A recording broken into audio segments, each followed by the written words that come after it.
Boa noite, irmãos. Se coloquem em pé, por gentileza. Cada gota dessa chuva que está caindo não seria possível se não tivesse a permissão de Deus. Como também não seria possível a presença de cada um de nós aqui se não fosse a presença dele nas nossas vidas, a deliberação dele para que nós tivéssemos a liberdade de estarmos aqui para louvar e glorificar o seu santo nome. Todos os nossos atos têm tudo a ver com ele, o Deus, o soberano. Amém?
Mesmo que eu ande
libertou, Ele te resgatou.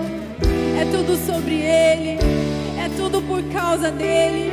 Nós estamos aqui por causa de Ti. Só por Ti, Jesus. Só por Ti, Jesus. Você pode dizer isso, que você está aqui por causa dEle. Oh, você não veio aqui só para cumprir um protocolo, mas você está aqui, pois Ele te chamou, Ele te salvou.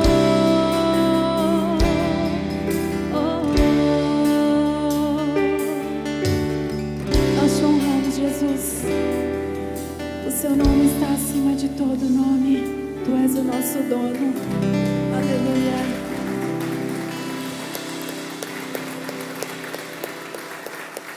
Levante suas mãos assim, vamos dizer ainda, mais uma vez, só esse refrão ainda. Porque a palavra de Deus diz que ainda que a figueira não floresça, ainda que não haja fruto na vide, ainda que qualquer coisa venha acontecer, nós podemos confiar no Senhor. Estenda suas mãos e diga: Senhor, eu confio em Ti. Eu confio no Seu amor. Eu confio que nada vai passar sem o Teu propósito. Eu confio que o Seu amor dura para sempre e permanece para sempre.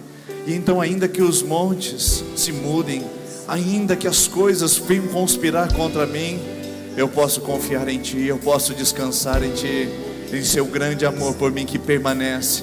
Vamos declarar isso juntos ainda. Senhor, nós declaramos com fé, nós declaramos esta mensagem ao nosso coração. Não estamos sós, não estamos sozinhos. Ainda que as circunstâncias mudem, ainda que notícias nos abalem, o Senhor continua firme para sempre. Permanece. Então nos ajude, Senhor, a permanecer firmes também. Oh, Jesus. Vamos declarar Teu amor, Jesus, por nós que permanece. Teu amor por nós que continua. Teu amor por nós que é sólido, constante, que não se altera. Nós te adoramos, nós te bendizemos e honramos o nome daquele que é, aquele que tem tudo a ver com esse lugar, tudo a ver com esse momento, tudo a ver com esse lugar e tudo a ver com esse momento. E mesmo que eu venha tropeçar,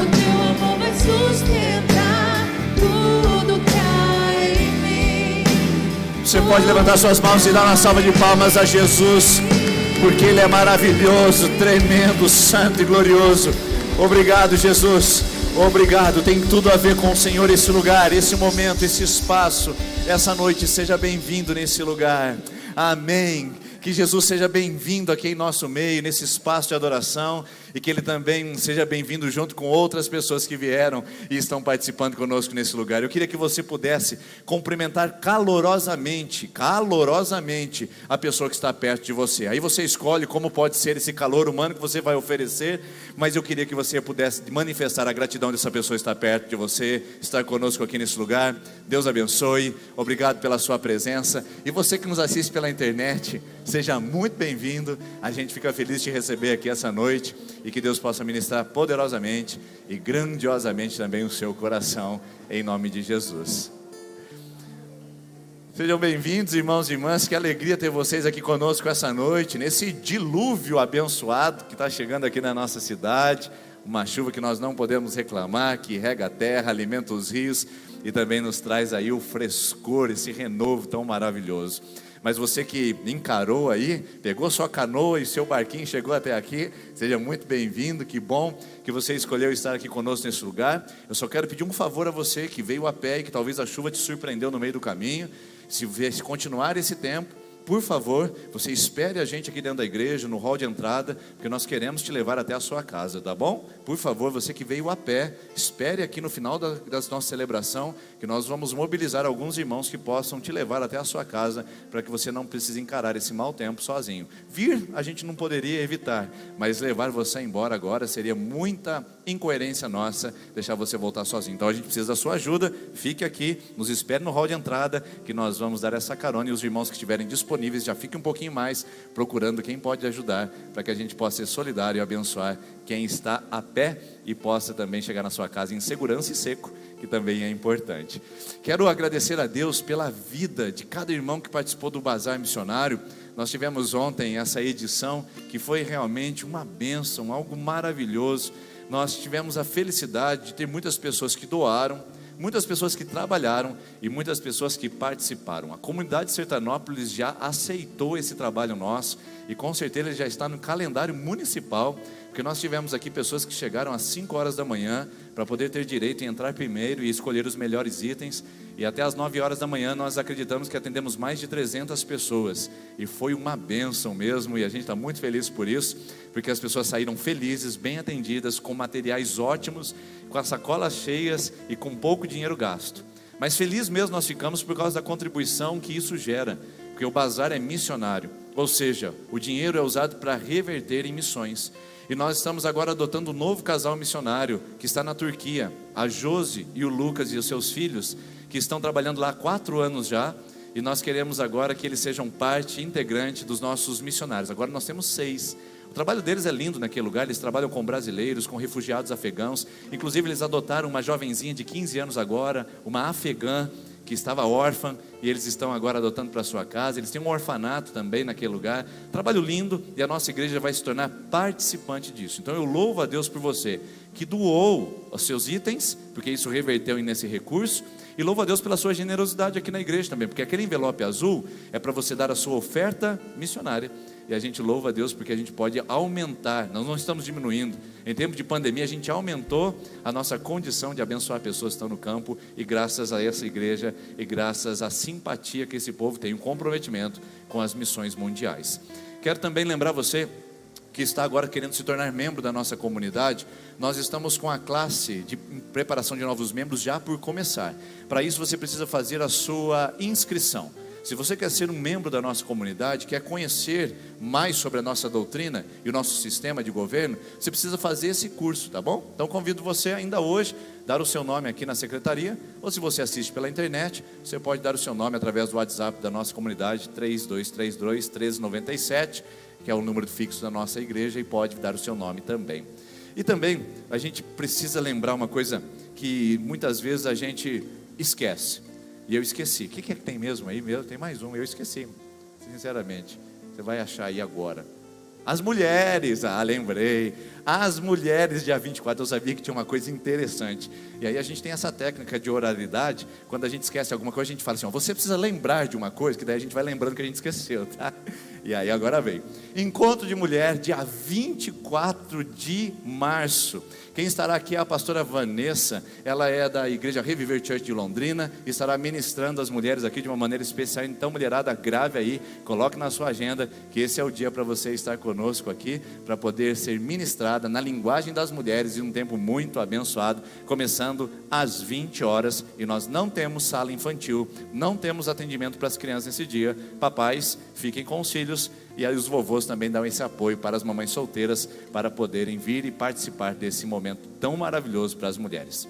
Eu quero convidar você a se colocar em pé nesse momento. Nós vamos adorar ao Senhor através dos nossos dízimos e das nossas ofertas, e que você possa fazer isso com muita alegria. Você que está nos visitando, essa é uma atividade feita entre os membros da igreja, então não se constranja.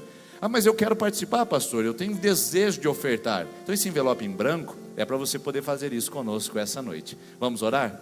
Pai, nós queremos agradecer ao Senhor pela generosidade que tem superabundado nas mãos dos teus filhos desta igreja. tanto através dos recursos financeiros como materiais. Esse povo tem sustentado essa obra e tem abençoado esse lugar.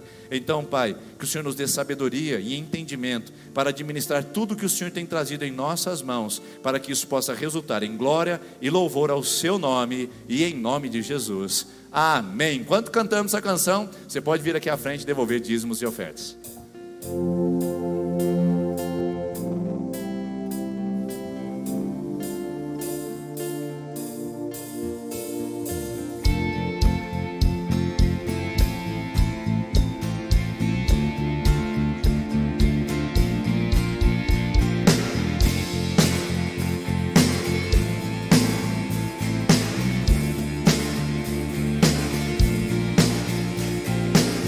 Eu te agradeço, Deus, por se lembrar de mim e pelo teu favor, o que me faz crescer. Eu vivo pela fé e não vacilo. Eu não paro, eu não desisto. Eu sou de Deus, eu sou de Cristo.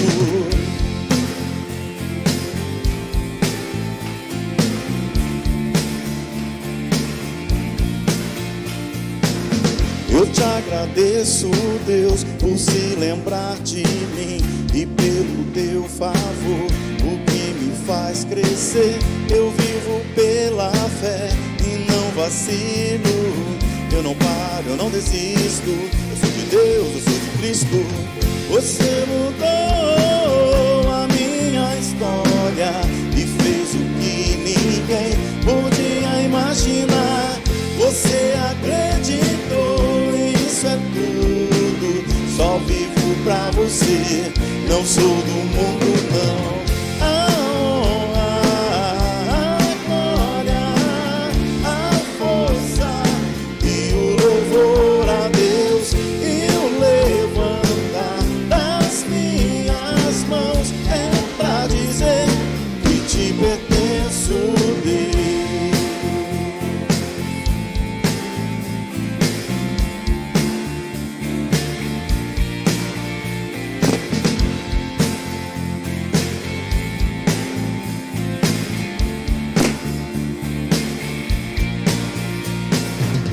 Eu te agradeço, Deus, que no deserto não me deixou morrer e nem desanimar. E como aquela mãe que não desiste, você não se esqueceu, você insiste. Você mudou a minha história e fez o que ninguém podia imaginar. Você acreditou, isso é tudo. Só vivo pra você, não sou do mundo não. A honra, a força e o louvor a Deus e o levantar é pra dizer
pertenço, Deus.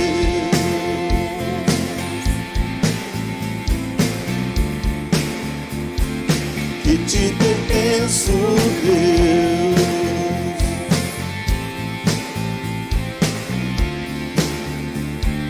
Que te pertenço, Deus.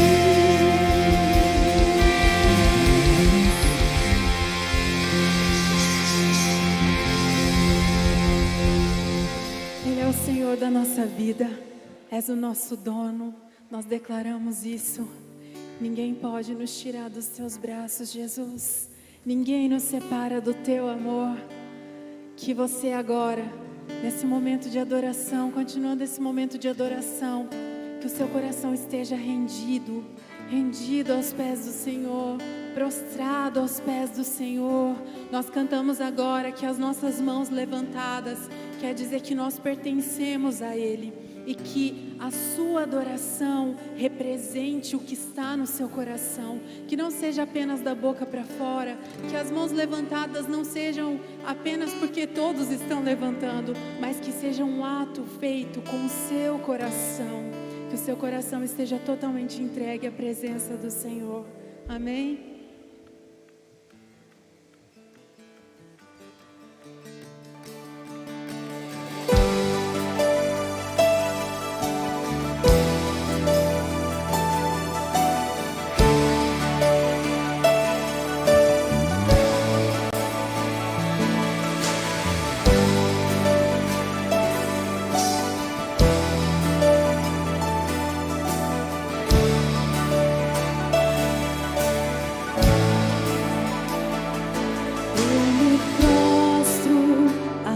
Teus pés, eu me rendo a quem tu és, me aproximo em temor,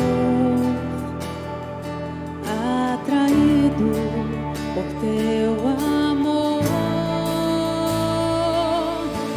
Santo, Santo, Santo é o Senhor, poderoso. Santo, Santo, Santo é o Senhor, poderoso.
a sua volta. Nós almejamos pelo dia em que virás entre as nuvens nos buscar, e para sempre iremos contigo habitar. Eu estou com saudades, saudades, saudades da eternidade, saudades de ti.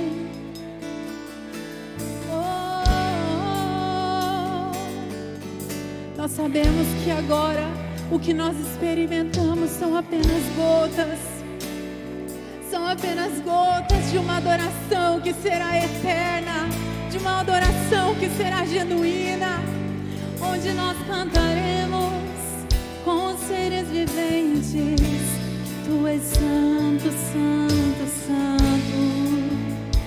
santo, santo, santo, santo, santo, santo.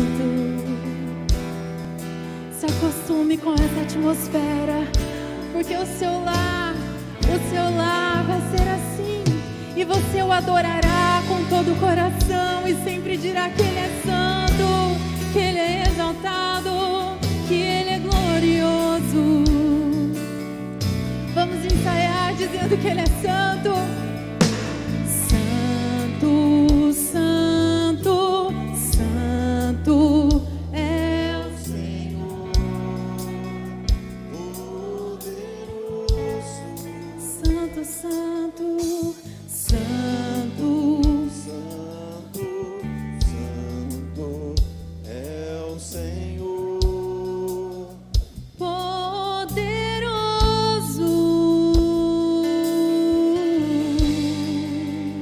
Aplauda esse Deus tão grandioso. Nós te honramos, Jesus. Tu és adorado aqui.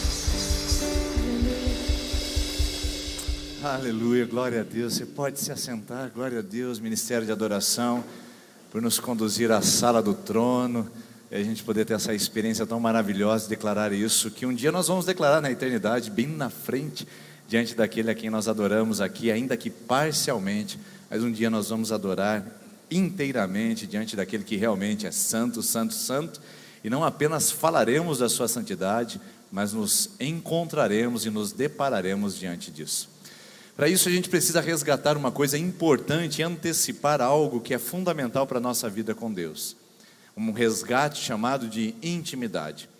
Nessa série de mensagens que nós estamos falando sobre a Operação Resgate, ela foi criada justamente com o intuito de a gente poder refletir sobre alguns elementos que principalmente foram afetados nesse período último de 2 anos que nós estamos vivendo de pandemia.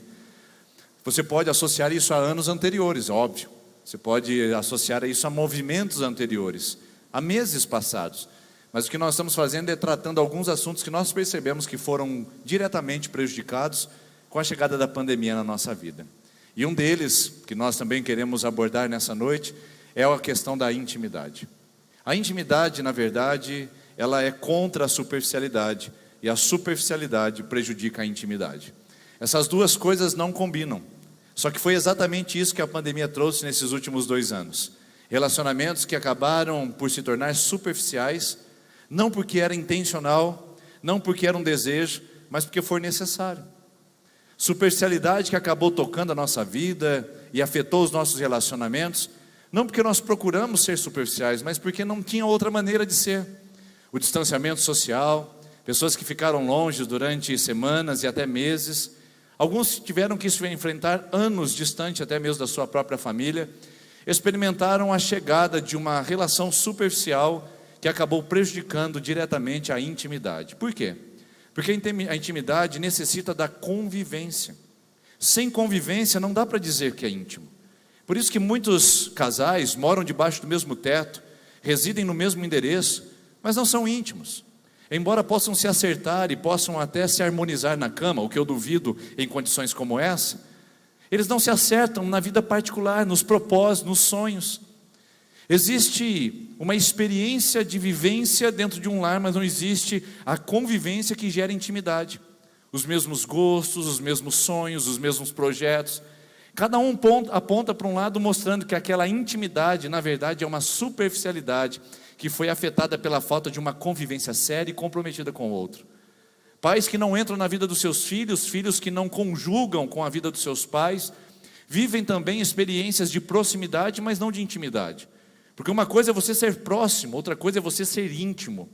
Eu sempre digo que Deus tem filhos próximos e também Deus tem filhos íntimos. Deus não tem filhos prediletos e nem filhos preferidos. Deus tem filhos íntimos e tem filhos que são próximos. Proximidade é diferente de intimidade.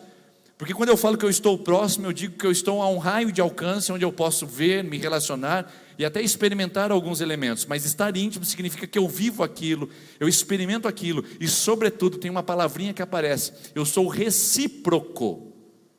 Reciprocidade significa que à medida que eu me dou ao outro, o outro também se dá a mim, no sentido de que nós encontramos num lugar chamado de intimidade. Não existe intimidade numa via de mão única. Não existe intimidade quando a nossa vida é dada apenas por um lado. Ela requer a bilateralidade, ou seja, eu também e você também. Nesse sentido, não dá para ser íntimo de uma pessoa que quer ser superficial com você. E não dá para ser íntimo com uma pessoa que você é superficial para com ela, mesmo que ela se entregue e ela se derrame diante de você, abrindo seus sentimentos e sendo o mais próxima possível, porque intimidade exige reciprocidade, ou seja, a aproximação de troca. À medida que eu entendo o outro e o outro me entende, a gente participa do mesmo lugar, chamado intimidade. E não dá para criar isso sem convivência. Quer um exemplo? Durante 2 anos, nós tivemos uma luta muito pessoal na nossa família, que foi exatamente no mês de janeiro, se eu não me engano, que a minha mãe foi diagnosticada com metástase em relação ao seu câncer. E em março nós enfrentamos a pandemia. De lá até o seu falecimento, em 12 de outubro do ano passado, nós enfrentamos esse período de uma convivência superficial, embora a gente soubesse que aquela enfermidade estivesse abreviando os dias intensos e saudáveis da minha mãe. Me marca muito uma experiência que nós tivemos, minha esposa pode testemunhar disso, que foi marcante, o fato de nós irmos visitá-la no Dia das Mães e nós não termos entrado na casa dela em virtude do pavor, do medo de estarmos ali vivendo com um vírus mortal. Então nós entregamos um vaso de flor para ela da janela do carro. E então tudo que nós tínhamos a respeito da minha mãe, diante da evolução do quadro clínico dela, daquela doença mortal, era o que nós suspeitávamos, o que nós imaginávamos nos contatos de chamada de vídeo ou nas breves experiências de visita em sua casa e sua residência. Nosso relacionamento foi levado à superficialidade nesse período, justamente porque a convivência ficou truncada. Não apenas a distância de quilômetros, mas a distância física impediu com que a gente pudesse ver e aproximar de um momento tão importante que a minha mãe estivesse vivendo naquelas situações. Não foram raros os casos que eu olhava para minha esposa e falava assim: parece que minha mãe não está bem. Não foram raros os casos que ela disse: olha, pela voz percebo que a sua mãe não está legal. Tudo que a gente tinha era opiniões, palpites, porque a nossa convivência ficou mais distante em virtude desse período onde o distanciamento era quase que uma sobrevivência. Ou seja, não queríamos isso, não era o nosso desejo, nunca nos lançamos a isso, mas foi um período onde ela se posicionou dessa forma para proteger a sua saúde e nós percebemos que a nossa convivência se fechou a uma relação tanto quanto mais superficial e a intimidade foi embora. Por quê? Porque intimidade pede convivência, uma proximidade total que nós não podemos negar. Sem isso, nos tornamos superficiais e alheios à vida uns dos outros. Mas essa interrupção de um relacionamento maravilhoso, um relacionamento necessário e um relacionamento essencial humano, não foi a primeira vez que aconteceu, sabia disso? Nós vivemos nesses últimos 2 anos essa interrupção, esse distanciamento das pessoas. Mas isso já aconteceu há milhares de anos atrás, numa situação tanto quanto mais catastrófica e muito mais grave, que foi justamente no período que nós chamamos de Jardim do Éden. Você conhece a história? Deus criou o homem e a mulher e os colocou dentro de um espaço maravilhoso, inigualável, chamado de Éden. Éden, a palavra significa delícia, desfrute. Ou seja, se eu fosse fazer a tradução do pastor Denis particular, eu chamaria de o Éden, o jardim das delícias, mas eu colocaria entre parênteses, bolo de leite ninho com Nutella. Não tem como descrever, você tem que colocar sabor nisso, irmãos. Falar, é um jardim, você começa a imaginar árvore, fruta, não, esse negócio tinha sabor, queridos.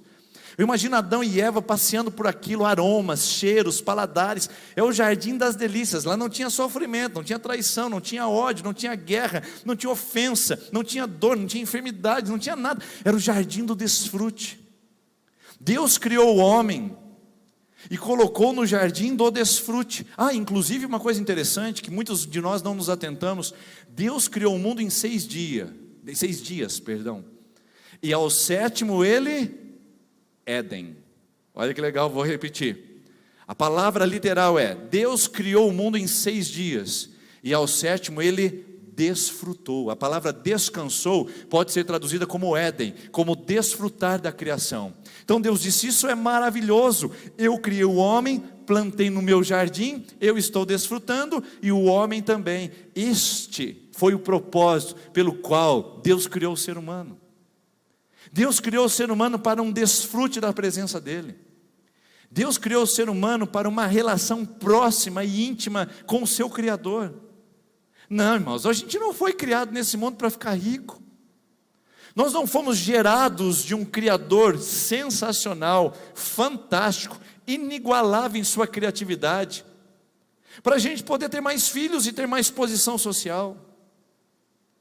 A gente não foi criado para estarmos no mundo e no final da nossa vida a gente bater no peito e se orgulhar de uma carreira que a gente escolheu. Não é esse o propósito último do ser humano, queridos. E sabe qual é o propósito? É o Éden. É desfrutar de Deus, é se conectar com Deus. Inclusive, tem uma canção que eu carrego como minha playlist existencial, que todas as vezes que eu tento me desviar do foco, todas as vezes que eu faço um curso e abre uma janela para mim dizendo: olha, eu poderia trabalhar dessa forma, olha, eu poderia talvez ganhar mais dinheiro com isso, ou poderia ter mais posição e mais ascendência com isso, todas as vezes que a minha mente é afetada por uma sedução para ir além do que servir ao meu Criador, eu me lembro dessa canção. Ela é bem antiga, ela é da década de 90, dificilmente nós cantamos nesta igreja, e infelizmente a gente pode trazer ela para o repertório, e ela diz assim: para te adorar, ó Rei dos Reis. Conhece essa aí? Foi que eu nasci, ó Rei Jesus. Meu prazer é te louvar, meu prazer é estar nos átrios do Senhor. Meu prazer é viver na casa de Deus, onde flui o amor. Essa canção, ela é bíblica, linda. Óbvio que não na minha voz, mas ela é linda.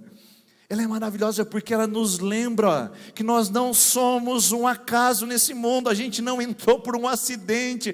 A gente não é uma medusa que andou nas águas tumultuosas, evolutivas do passado. Não, irmãos, nós somos um propósito gerado, criado, pensado, intencional de Deus.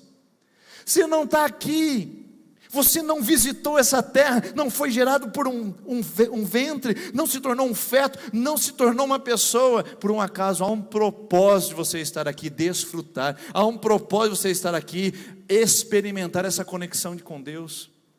Inclusive, uma das tradições mais antigas da igreja reformada, chamada de Confissão de Fé de Westminster, se você não sabe isso, os principais teólogos, depois da reforma, em 1643, sentaram e durante 3 anos eles fizeram reuniões sistemáticas para discutir quais eram as principais respostas que a igreja precisava dar àquele novo contexto reformado. E eles fizeram um catecismo menor e o maior de Westminster. Se você não sabe, Westminster fica lá na Inglaterra, é a capela onde a rainha Elizabeth recebeu a coroação e a capela onde o sucessor dela também receberá a coroação como rei daquela monarquia inglesa. Foi lá que os principais pensadores sentaram para redigir um documento. E sabe qual foi a primeira pergunta que eles fizeram? Pergunta número 1, Catecismo de Westminster, 1646. Qual é o fim último do ser humano? Pergunta ótima, irmãos. Porque a gente tem a psicologia positiva que está surgindo aí, por Martin Seligman, que está trazendo uma grande ideia de que o ser humano precisa encontrar sentido na vida, propósito, para ele liberar mais hormônios e neurotransmissores que tragam aquela sensação de realização e de estar vivo. Mas a Bíblia já traz isso há milênios para mostrar quem nós somos em Deus. Então a primeira pergunta não é a psicologia positiva, mas é doutrina teológica dizendo qual é o fim último do ser humano. E sabe qual é a resposta? O fim último do ser humano é glorificar a Deus e desfrutá-lo para sempre. São dois propósitos que estão em nós como seres humanos: glorificar a Deus através de tudo que somos, fazemos, de tudo que experimentamos. Eu pergunto, você glorifica a Deus na sua vida, com tudo que você é, com o que você faz, com as suas habilidades, com o seu talento, com o seu trabalho, com o seu dinheiro, com suas capacidades, com a sua família, com seus filhos, com a sua inteligência? Você glorifica a Deus? Porque esse é o propósito de estar aqui. Fiquei mais rico, agora eu moro num bairro bonito, agora eu tenho espaço gourmet, agora fui promovido, agora eu sou PhD. Qual o propósito disso, irmão? Agora eu colhi 230 sacas de soja. Qual é o propósito disso? Para nós que somos de Deus e conhecemos a palavra, nós sabemos que o propósito disso é glorificar a Deus. Todos os recursos são nos dados como mordomos para que a gente possa glorificar a Deus com isso. Quem não conhece Deus faz uma linda colheita, recebe uma promoção, ganha mais dinheiro, constrói uma linda casa, compra um bonito carro, mas faz isso só para ele. Quem conhece Deus sabe que a sua empresa é um dom de Deus, sua colheita é um dom de Deus, sua inteligência é um dom de Deus, seu mestrado, seu doutorado, seu PhD, sua vida é um dom de Deus, sua família é um dom de Deus. Glorificar a Deus e depois desfrutá-lo para sempre. É desfrute, irmãos. É aquele negócio de que sabor maravilhoso que é isso.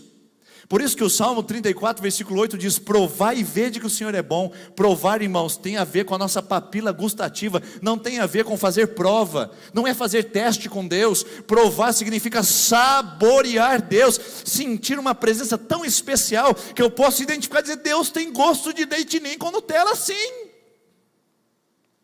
Pode não ter para você, mas para mim tem. Depois de uma vigília maravilhosa, de um tempo de oração, depois de uma experiência fenomenal com o Espírito Santo, eu posso dizer: isso tem sabor, sim. Só não tem sabor de mel, mas tem sabor de muita coisa. E eu gostaria que você entendesse de que esse desfrute traz uma saborização da vida, irmãos. Não deixa a vida insossa. Não deixa a vida sem paladar. Sentir Deus, experimentar a Deus, é ir além das experiências religiosas, é ir além do que uma elucubração das palavras de um pastor, é ir além do que um vínculo litúrgico. Experimentar a Deus é ter sabor com Ele, é saber que um dia eu estive no Éden, Éden tinha sabor, e quando eu me conecto com Deus, eu extraio esse sabor de novo para a minha vida. Você não está convencido com isso? Olha só que experiência que o nosso amigo e amado irmão Adão experimentou na sua vida. Versículo 8 de Gênesis 3. Quando ouviram a voz do Senhor que ele andava no jardim pela viração do dia. Irmãos, olha só a imagem, veja só esta cena. Eu não sou pintor, mas eu gostaria muito, se tivesse capacidade, de colocar numa tela o que eu imagino ser a viração do dia. Já parou para pensar o que é isso? No final da tarde, onde a brisa sobrava mansa, Deus vinha ter com Adão. Deus vinha conversar com Eva. Não era um espírito amorfo. Não era uma imagem abstrata. O próprio Deus sentava e se colocava na frente de Adão, colocava o Adãozinho no colo e dizia: vem cá, filhinho, vem conversar com o papai, o Criador. Você imaginou o nível de intimidade, o nível de experiência, o sabor de um cenário como esse? O problema é que o nosso amigo Adão não valorizou. E aí você conhece o resto da história. O texto diz que quando eles caíram, e quando Deus veio tomar de novo aquela experiência diária e constante de relacionamento, eles se esconderam da presença de Deus, irmãos. Se esconderam da presença do Senhor Deus, o homem e a sua mulher, por entre as árvores do jardim. Deixa eu fazer um parênteses aqui. Olha só, Deus criou o jardim para o homem desfrutar de Deus. Agora o homem usa o jardim para se esconder de Deus. Tem lógica isso, irmãos? Tem sim, porque hoje a gente enxerga o mundo que as pessoas falam: o mundo é mau, o mundo é cruel. Não, o mundo não é mau, é a capacidade do ser humano de usar algo bom para o mal. A tecnologia é um inferno. Depois que veio a internet, acabou com as famílias. Não, a internet é neutra. É o uso que nós fazemos dela, que pode ser bom, pode ser ruim. Ah, esse maldito celular. O celular é ótimo. É o uso que nós fazemos dele, que pode ser ou bom ou ruim. O jardim era perfeito, e o homem usou o jardim para se esconder de Deus. O homem usou a perfeição para deturpar, manchar, macular o seu relacionamento com Deus. Isso é impressionante, não é? Você não fica surpreso com isso? Eu não fico, porque eu sou assim. Porque tem tantas coisas boas que Deus deu para mim, colocou em minhas mãos, que quando eu vejo, eu estou deturpando para fazer algo ruim com ela, para estragar tudo. Há um tempo atrás, eu estava aconselhando um irmão que passou um tempo de miséria na sua vida. Deus tirou da lata do lixo. Deus o posicionou no lugar de honra. Mas quando as coisas começaram a fluir na sua vida, ele começou a estragar de novo. Não podia ver dinheiro sobrando. Não podia ver os grandes nomes da cidade se aproximando da sua pessoa. Aquele carro chique que agora ele sentava e montava, que antes não era tão legal assim, e sofria para pagar as contas, já não era tão legal assim, e agora ele estava sofrendo de novo, porque bagunçou tudo. Coisas boas que Deus nos dá, irmãos, e que nós colocamos a mão só para estragar. Isso não é só de Adão, isso é nosso. E o que acontece? Isso aqui é só um parênteses, fecha parênteses. O que acontece depois disso? Adão se esconde, e depois disso vem uma frase que ecoa desde Adão até os dias de hoje. Onde é que você está, homem? Então chamou o Senhor a Deus ao homem e lhe perguntou: onde é que você está, Adão? E aí você conhece o resto da história. Adão teve que ser expulso do jardim dos desfrutes. Adão não teve mais acesso ao bolo de leite nem com Nutella. Adão teve todas as dificuldades de uma vida longe e distante de Deus. Logo em seguida vem o Caim que mata o Abel. O assassinato chega na família criada por Deus. E aí você conhece que a história vai só ladeira abaixo. O homem saiu do jardim. O homem perdeu o jardim. O homem se esqueceu do jardim. Não. Esse é a grande questão que eu quero que você grave na sua mente. O homem nunca se esqueceu do jardim. Ele foi passado de geração em geração e ainda pulsa no nosso coração. Porque nós queremos em todo tempo, de alguma maneira, silenciar esse grito da alma que diz: ai, que saudade do jardim. Ai, como eu queria saborear Deus de novo. É por isso que a gente pode ir para qualquer cama, para qualquer mesa de bar, experimentar qualquer alucinógeno. É por isso que a gente pode fazer qualquer coisa que nos traga prazer. É por isso que a gente pode liberar endorfina, dopamina, ocitocina, serotonina e todos os hinos do nosso organismo. A gente pode liberar tudo isso, e quando passa o efeito, a gente está mais vazio do que nunca. Porque nada, irmãos, nada nesse mundo pode nos suprir, pode nos preencher tanto quanto o jardim na nossa vida. Até hoje o ser humano está gritando pelo jardim que ele perdeu. Por isso que eu não julgo quem está agora, nesse momento, na lama do pecado, porque de alguma maneira ela está tentando reencontrar o caminho do jardim. Eu não julgo quem está tentando numa cama alheia, que não lhe pertence agora, porque está gritando pelo jardim.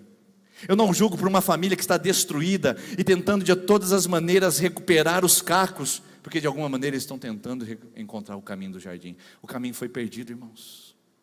E há um anseio no ser humano que é passado de geração em geração dizendo: ainda não é o fim, você não tem tudo que você precisa, nada te satisfaz, nada te satisfaz tanto quanto a viração do dia. Irmãos, na nossa genética, no nosso inconsciente e na nossa alma existe um clamor pela viração do dia. Eu preciso que você entenda isso, porque se você entender, sua vida espiritual vai se revolucionar. Essa igreja nunca será suficiente para você. O culto de domingo nunca vai ser o bastante. O dia que você entender que na sua alma há um anseio pela viração do dia, as coisas vão mudar muito e radicalmente no seu coração. Como mudou? Porque quando a gente ouve falar da viração do dia, não tem como a gente não criar uma expectativa e uma sensação de desejo por isso. E essa história mudou. Mudou de uma maneira radical. Porque a história das bíblicas, irmãos, elas não são desconexas. Ela não começa aqui, começa a outra lá. Ela tem um bastidor por detrás. Ela tem alguma história que aconteceu ali que está longe dos nossos olhos. Por exemplo, Adão teve quantos filhos? 3. A gente conhece só a história dos 2. Caim e Abel, certo? Mas qual era o nome do terceiro filho de Adão? Sete. Terceiro filho de Adão. Sete. E Sete teve um filho chamado Enos. É o neto de Adão. Então você imagina que Adão experimentou tudo isso de jardim e ele nunca falou nada para ninguém sobre isso? Você acha que o que ele viveu no jardim, quando ele foi expulso de lá, a memória dele acabou? Apagou? Não lembro de nada que eu experimentei lá. Eu fico imaginando que ele contou para Caim, Abel e Sete, na mesa do jantar, dizendo: ai, antes de vocês nascerem, vocês não têm ideia como era o jardim. O nosso Criador, o Deus Criador, nos chamava na viração do dia, e Ele contava e reproduzia cada experiência, cada sabor, cada aroma que ele sentia no jardim perdido. E talvez Adão tenha contado com tanta disposição aquilo, com tanta alegria, que de alguma maneira impactou Sete. Não impactou talvez o Caim, porque o Caim matou Abel e acabou se desencaminhando. Desencainhando. Ficou boa aqui, dá para fazer até um jogo de palavras. Saiu do caminho. Abel, a gente não sabe da história porque ele acabou falecendo. Mas o Sete ficou lá para contar a história. E ele contou para o seu filho Enos e disse: o seu avô Adão contou para a gente como era o jardim. Parece que o jardim era assim. O nosso Criador fazia isso. Tinha um contato especial, natural, maravilhoso. Você imagina só essa conversa de alguém que morou no jardim do Éden? Você já ouviu alguém falando que foi para a Suíça? E contando o que ele viu? Eu fico assim, ó, não conta mais. E os Alpes? Não conta mais. E os lagos? Não conta mais. E o chocolate? É tudo aquilo mesmo? Da Suíça a gente já fica embasbacado, né? A gente já fica com a boca aberta. Agora você imagina o cara contando do jardim do Éden, o lugar mais perfeito e mais ideal do mundo. Sete só ouviu a história e reproduziu. Mas o Enos falou: não, eu não posso ficar sem esse jardim. Eu não posso ficar sem a viração do dia. Como assim? Só o meu avô teve direito. Eu quero isso também. Eu preciso desse jardim. E sabe o que ele fez? Ele fez a primeira coisa na Bíblia, que vai ser uma prática de toda a humanidade, para restaurar a nossa necessidade do jardim. O que o Enos vai fazer, irmãos, é o desejo de nos reaproximar da viração do dia, de nos reaproximar de uma conexão íntima, profunda e soberana com o nosso Criador. O que o Enos vai fazer, irmãos, revoluciona, porque embora ele não consiga habitar o jardim, porque foi expulso de lá, ele consegue trazer lampejos, partes, essência desse jardim. Você deve estar curioso para saber o que o Enos fez para diminuir a saudade do jardim. E é isso que eu quero falar com você. Essa frase agora, esse texto que vai aparecer para você na tela, vai mostrar para você o que um homem faz para diminuir a saudade que ele tem do jardim. Ele não bebe mais, ele não ganha mais, ele não constrói mais, ele não faz mais coisas. O que o homem faz, o que a mulher faz para diminuir a sua saudade do jardim, é isso que o Enos fez quando ele descobriu que ele poderia acessá-lo. A Sete nasceu-lhe também um filho, o qual pôs o nome de Enos. Daí se começou a invocar o nome do Senhor. Por que Enos começou a invocar o nome do Senhor, queridos? Por que ele começou a chamar pelo nome de Deus? Porque havia um desejo, uma ânsia, uma saudade, dizendo: eu quero esse jardim. Então Deus, onde o Senhor está, eu quero experimentar. Deus, onde o Senhor está, eu quero experimentar. Ele foi o primeiro na história da humanidade a usar um caminho chamado oração, invocação, para diminuir a nossa distância do nosso Criador. Portanto, o caminho para a restauração da intimidade da igreja, do povo de Deus, dos filhos de Deus com seu Criador, é a oração. Foi assim que o Enos encontrou, foi esse caminho que ele encontrou para a intimidade, invocar o nome de Deus, e fazer com que isso pudesse ser uma prática, para diminuir a saudade do jardim. Irmãos, se não oramos, a saudade continua cada vez mais forte. Se não buscamos, a saudade continua cada vez mais intensa. Mas você sabe, você não é tolo, você não é infantil. Você pode ter pisado por vários lugares e voltado para aqui à noite, a esse lugar, e dizer: eu estava tão errado na minha vida. Mas você sabe que quando você está na presença de Deus, você sabe que ali tem significado, não sabe? Não, fala a verdade, seja sincero. É legal a balada. É interessante as outras pessoas.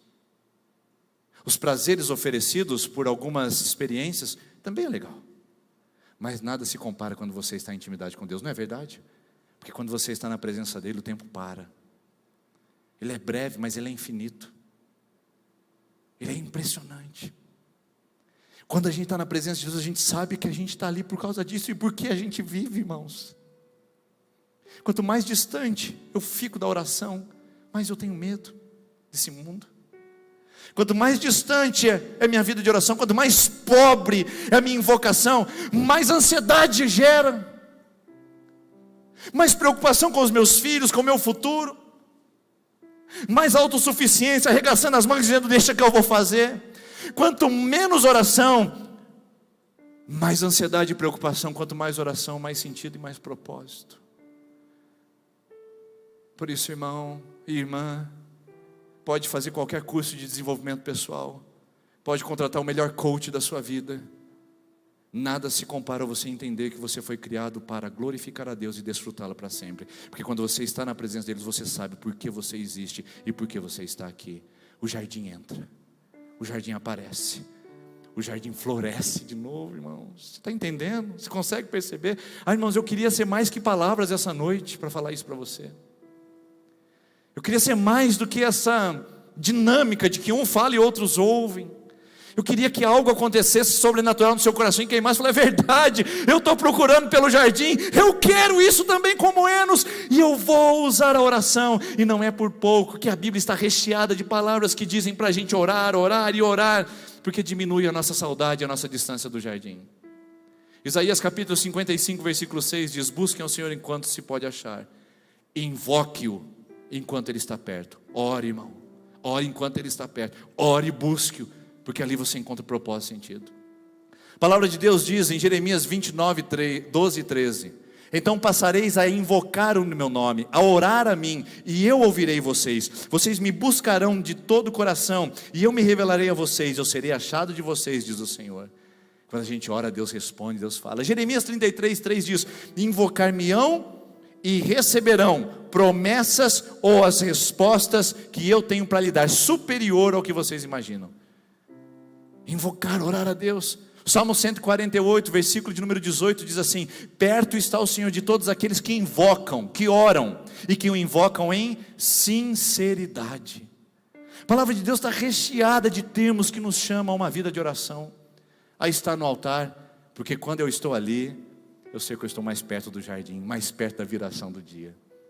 Só que alguma coisa mudou também depois do Antigo Testamento. O Antigo Testamento convida a gente a orar, orar, orar e buscar a Deus, mas uma coisa muda quando um bebezinho chamado Emanuel pisa na terra, se desenvolve e é o nosso Salvador pendurado na cruz do Calvário e ressuscitado ao terceiro dia. Sabe o que acontece? A gente descobre que a oração é Jesus, que não tem como orar se não for Jesus, que não tem como clamar se não for Jesus, que não tem como se achegar a Deus, a esse jardim, se não for através da pessoa de Jesus. Se a oração é o caminho para a intimidade, esse caminho se chama Jesus, irmãos.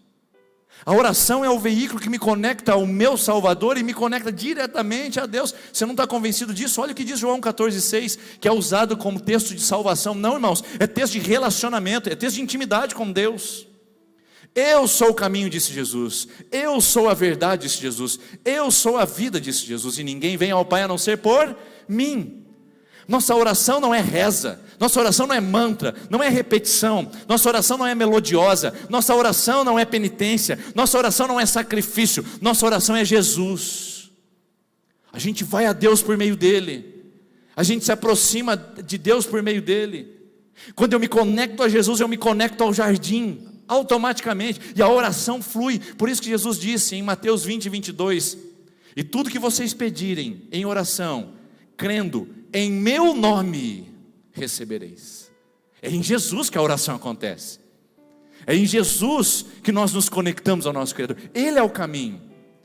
Inclusive os teólogos e os outros estudiosos vão dizer o seguinte: caminho, verdade e vida são uma metáfora nesse texto. Sabe por quê? No Antigo Testamento havia o templo. O lugar de fora do templo era chamado de átrio, caminho. A parte intermediária do templo era chamado de pátio, que era chamado de verdade.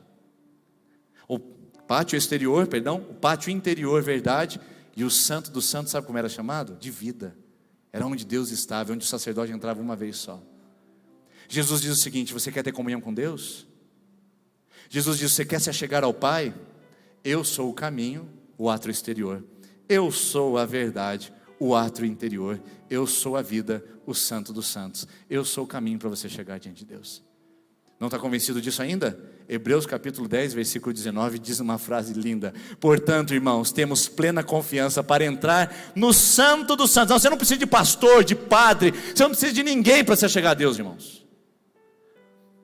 Pelo santo dos santos nós temos autoridade para chegar pelo sangue de Jesus, por um novo e vivo caminho que Ele nos abriu por meio do véu, isto é, por meio do seu corpo. Jesus é o caminho da oração. Eu não oro sem Jesus.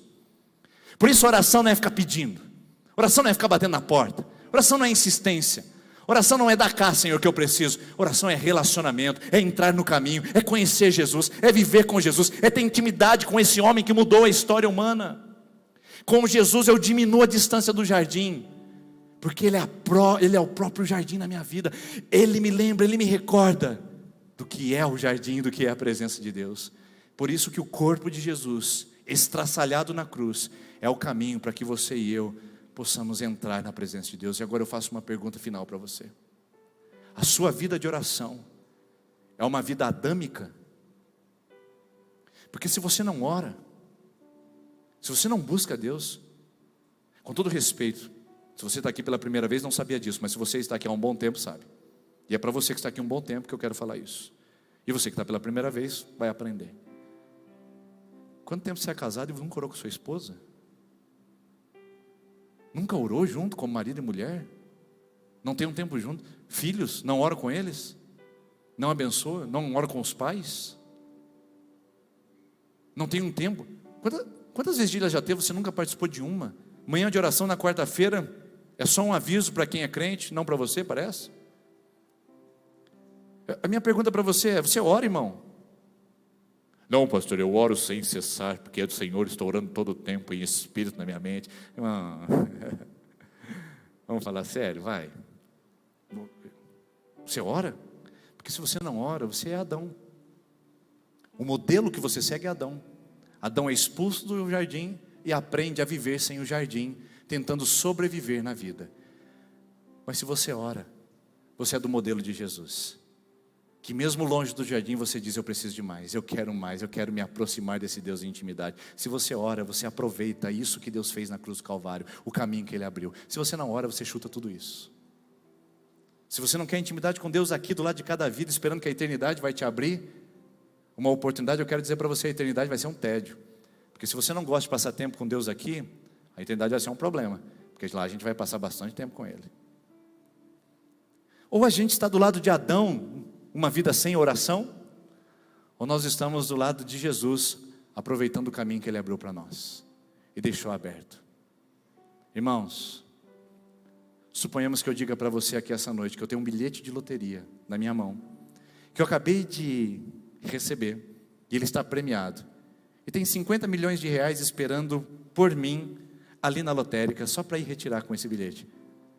Aí eu falo assim para você: olha, é só você chegar lá e falar lá na lotérica que você está ali para receber aquele bilhete em nome do pastor Denis. Você iria? Você iria receber esse prêmio? Iria receber essa bênção, essa riqueza? É só isso, não precisa fazer mais nada. Eu não estou pedindo para você me endeusar, não estou pedindo para você levantar um pedestal para mim, não estou pedindo para você me dar a porcentagem ou a propina. Eu só estou pedindo para você ir lá e pegar o prêmio que é seu, em meu nome. Irmãos, é isso que Jesus fez por nós na cruz do Calvário. Você vai desprezar isso? Ele falou para você assim: ó, tem todas as bênçãos que já são de sua propriedade, você só precisa ir buscar em meu nome, e tudo o que pedirem em oração, crendo, recebereis em meu nome. Não, irmãos, nós precisamos voltar para uma vida de oração séria, comprometida, e que seja de acordo com a Bíblia, e não de acordo com a nossa religião, e não de acordo com o modelo presbiteriano que você recebeu como tradição nessa igreja, e nem com o modelo virtual que nós estamos recebendo das novas tecnologias.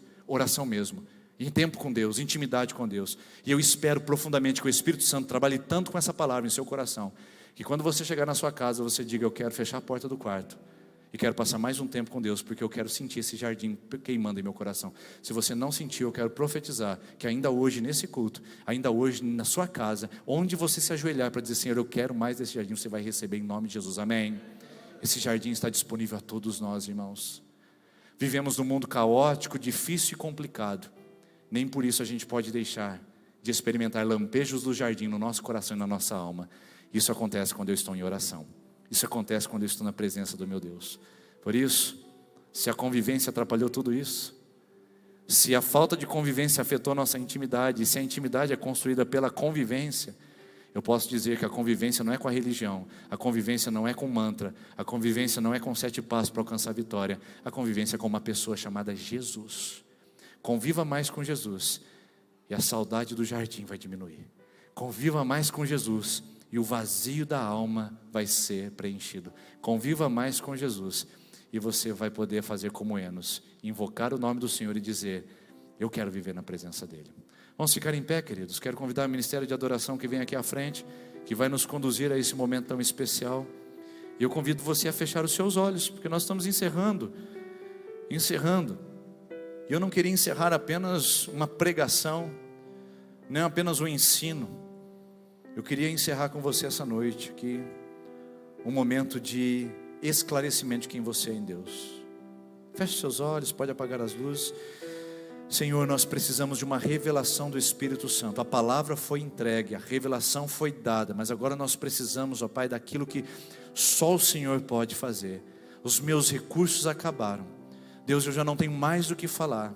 Eu queria transformar essa palavra em ação. Eu queria transformar essa palavra, Deus, em alguma coisa palpável, mas isso não cabe a mim.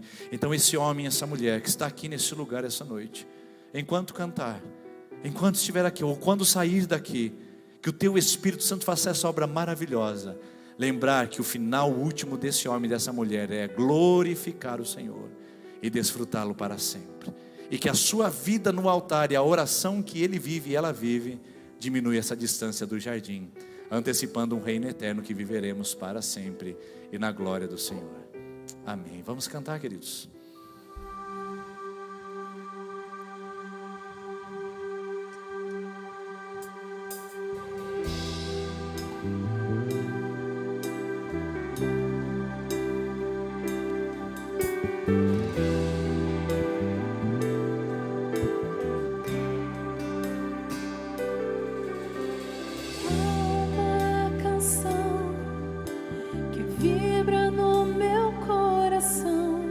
Dizendo que o que conheço não é o suficiente. Anseio por te conhecer, recito os meus versos ao Rei, que seja minha língua como um hábil escritor. Conceda-me, Senhor, o teu grande e fiel amor, pois faço habitar a tua palavra em mim. Esquadrinho meu coração, encontro os teus decretos em mim. Agrada-me fazer a tua vontade.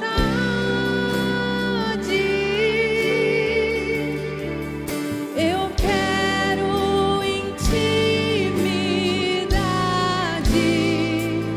além do que já provei, mais profundo do que já entrei. Me perco em teus olhares, como um fogo abrasador, aqueces o meu coração.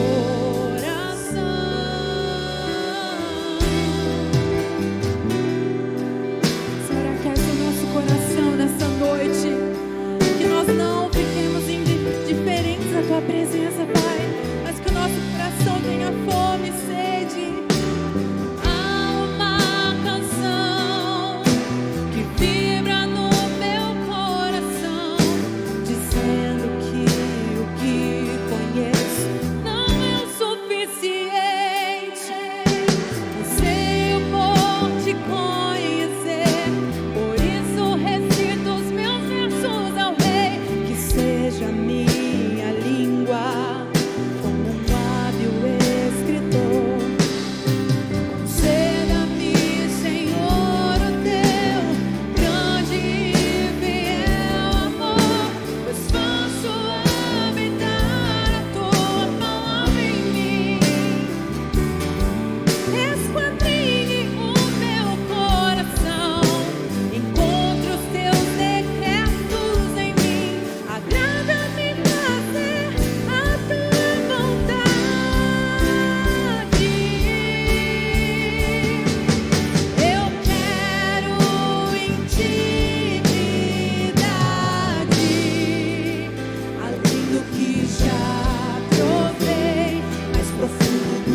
Clame por isso.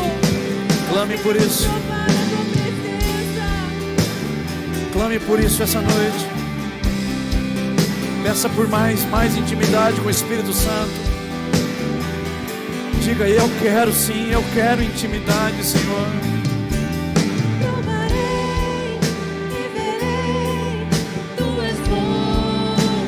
Sinta o sabor da presença de Deus.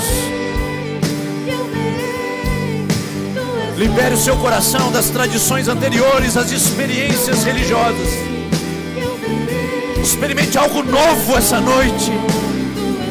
Experimente algo da parte do Espírito Santo e não dos homens.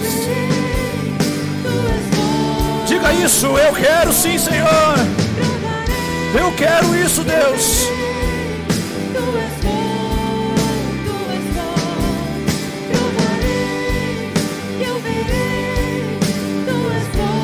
Prove em nome de Jesus. Prove em nome de Jesus. Prove.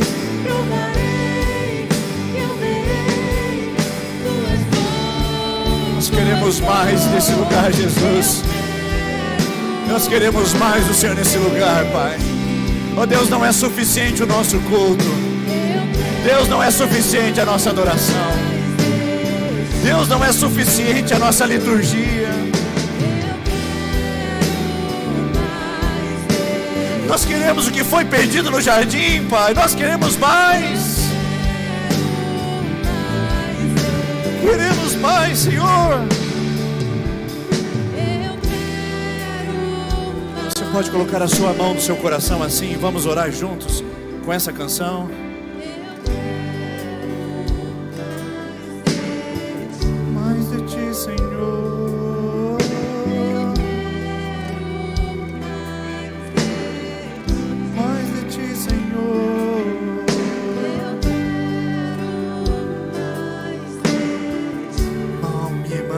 De Deus para ser derramado sobre a sua vida. Não se contente com pouco. Não se contente com o que você tem vivido. Não se contente em ser um crente dentro de uma igreja evangélica. Não se contente com as experiências que foram dadas a você no passado. Deus é surpreendente e o caminho é novo e vivo. Cada dia a unção é renovada. Não se contente com o culto dessa igreja. Não se contente com a pregação desse pastor. Não se contente com o que é oferecido dentro dessas quatro paredes. Vá mais além. Vá mais profundo.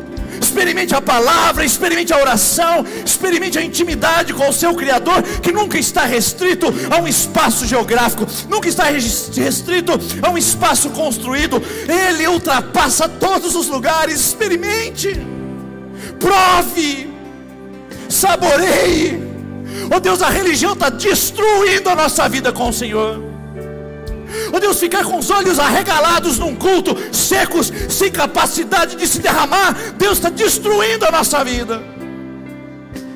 Deus, aquela palavra entalada na garganta, bocas fechadas, lábios frios, que não tem palavra de gratidão, está destruindo a nossa intimidade. Que igreja é essa, Senhor, que não se levanta para desfrutar e glorificar o Teu nome? Que povo é esse que tem o maior privilégio, o tesouro da salvação, que ainda não tem uma palavra de adoração a dar ao Senhor? Deus, que povo é esse na nação brasileira, que quer ocupar o planalto, que quer estar na bancada, mas não quer se prostrar no altar? Que povo é esse, Senhor, que não entra em adoração, que não manifesta os valores do jardim, que não manifesta a conexão com a Tua presença? Ah, Senhor, está faltando gente com o cheiro do Teu colo, está faltando gente com o cheiro da Tua presença. Que essa igreja, que esse povo essa noite, que essa gente que chegou a este lugar, seja gente com o cheiro do Teu colo, cheiro da Tua presença, cheiro do jardim. Aleluia, aleluia.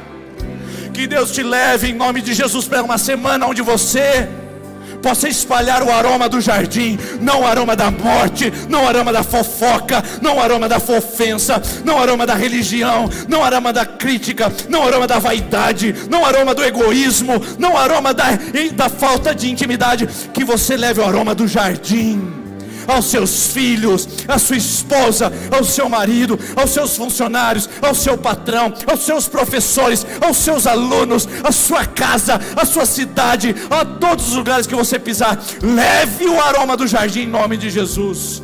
Leve o aroma de quem passa tempo na presença de Deus, e não de um religioso que vem aos cultos de domingo à noite. Leve o aroma de quem serve o Espírito Santo, o ama, em nome de Jesus. Você quer mais do Senhor? Amém? Não, irmãos, nós vamos encerrar então, porque é difícil, irmãos. É difícil quando não há resposta. A palavra de Deus diz que os seus olhos passam por toda a terra. Os seus olhos passam por toda a terra para se mostrar forte para aqueles com aqueles o coração é totalmente dele. Se o seu coração não é totalmente dele, você está em apuros, irmão. Se o seu coração não é totalmente dele, você está em apuros, meu irmão. Se você não quer mais dele, está contentado com o que você vive, você está em apuros, meu irmão. Significa que você se abraçou a um ritual, você se simpatizou a uma religião, mas você ainda não ama Jesus. Eu não vou perguntar de novo se você quer mais de Deus. Que essa resposta possa voltar para a sua casa, queimando no seu coração e provocando a sua mente, para que da próxima vez que você vier a esse lugar, você possa vir com essa resposta dizendo: eu quero mais de ti, sim. Sim, eu quero mais de ti, sim.